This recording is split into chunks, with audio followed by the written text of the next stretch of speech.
Hello, so this video is going to go through Speedgrader. Because it's kind of awkward to show you what Speedgrader actually looks like if I were to grade something, I had to take screenshots today. So it's going to be a little bit different in terms of how I'm able to show you some things, but I will talk about everything that I show you.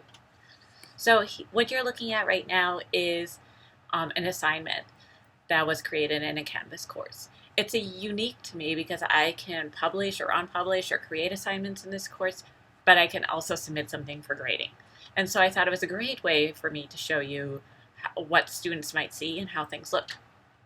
So just some things about Speedgrader. It's how we grade assignments in Canvas. You don't have to use it.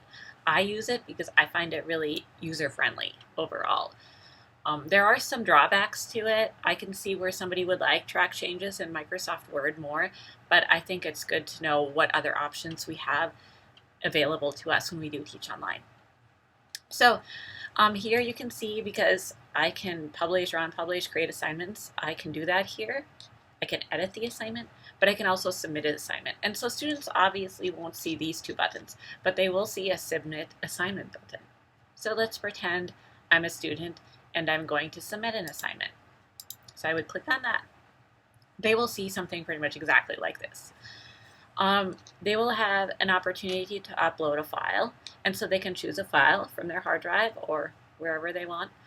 And they can add more than one file, which is really important. Sometimes I do have students turn in 2 documents, and so that's a good thing for us to have here.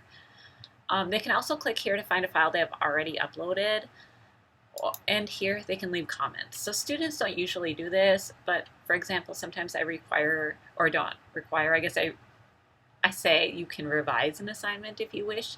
And one of the requirements for revision is students must leave a comment sharing what they revised about the assignment. So that way when I go through it, I can kind of have those in mind. They can also submit assignments through website URLs. So I will see students do this with Google Docs, and these are sometimes when things happen in terms of not being able to access a Google Doc because they did not give me adequate permission to view. And so I've seen that happen in terms of website URLs. So if that does happen, if you do get a Google Doc and you can't view it, it's probably an issue of permission. And so I would just talk to the student like, you need to make sure that I have permission, with a link to edit or whatever you want to do with that assignment. Google Drive is also here in terms of embedding documents. So this might be a little bit easier to grade. I've had better luck if students embed their Google Doc into the assignment as opposed to just giving me that website URL. And students would set that up themselves. They don't seem, I've never had a problem with it, but in this kind of situation, we might see that. They can do the same thing with Office 365 right there. So those are some ways they can revise an assignment. Submit an assignment, excuse me. If you do have a rubric, it will display here. You are by no means required to create a rubric in Canvas. Just some things about grading. If you do have assignments to grade, it will tell you. You can download all submissions into one zip file and just go through the assignments that way, or zip folder. I usually just use Speedgrader. I find Speedgrader, like I said, to be much easier, and it's all within one interface. I think that's probably what I like the most about it. So I am going to show you some screenshots in terms of what Speedgrader looks like. So let's pretend I've opened up Speedgrader. I will see a number of things. One thing I will see here is this link will give me the gradebook. So this is the gosh, I can talk today. This is the top part of what you'll see in Speedgrader, and that takes you directly to the gradebook. This is hopefully you can see what I'm pointing to.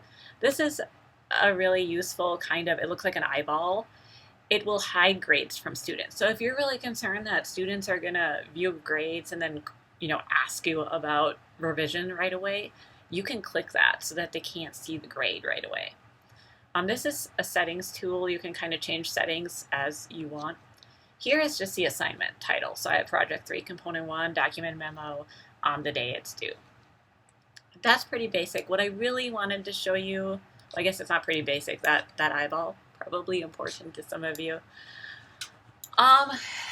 These are things that I use to give feedback in Speedgrader. So this icon here is just a download. If you go over here, you see the same thing. You have to click that arrow if you do want to download a document. Sometimes I do that to check like formatting because I don't always see how big a font is or something like that in Speedgrader, and so I'll click on that. You can move through your document via page here by just selecting that arrow. Obviously, if I do it, it's not going to do anything because this is just a screenshot. But you can also scroll down the document just like you could in any Word document. So there's some similarities here. Also, here you have zoom. I find zoom really useful because sometimes when I make a comment on the document, it'll zoom out. And then I'm like, oh, it's harder to read.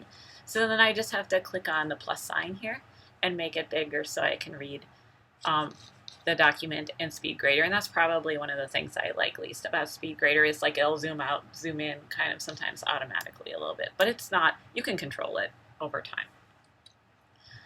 Here, this arrow just allows you to move through a document. Just kind of browse it and not make any comments or changes.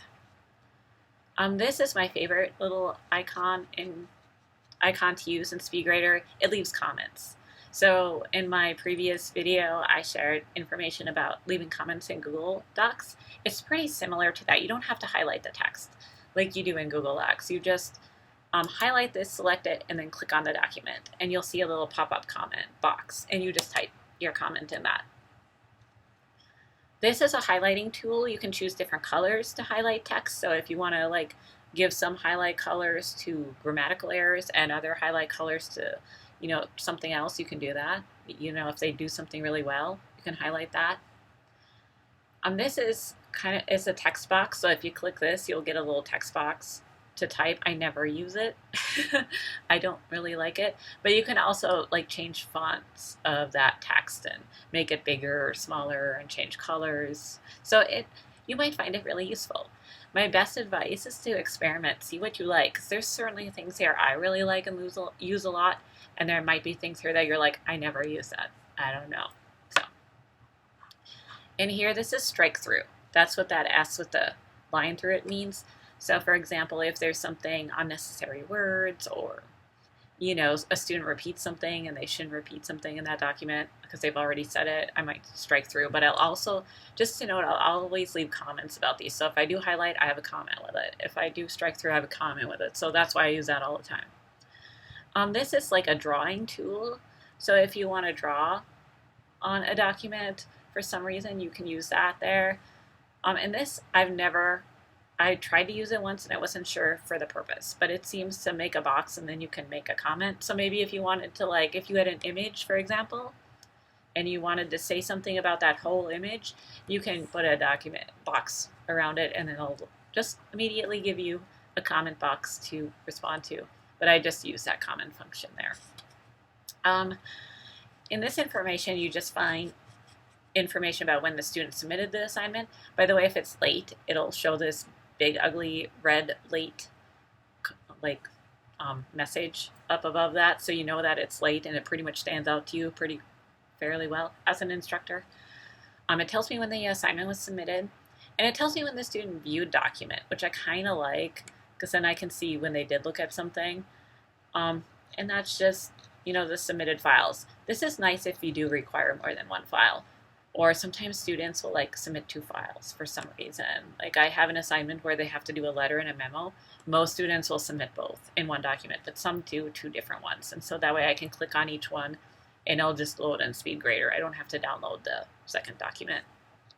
Below here, you see assessment. That's where your rubric would be if you created one. And then if you don't have a rubric, you just put how many points there are. And by the way, I grade on points. So if you have percentages or something else, you're going to see something different there. So don't worry if you don't see something like I do. So that's a little bit of the in and outs of Speedgrader. I hope it's been useful to you. And let me know if you have any questions as you move your course online. Thank you.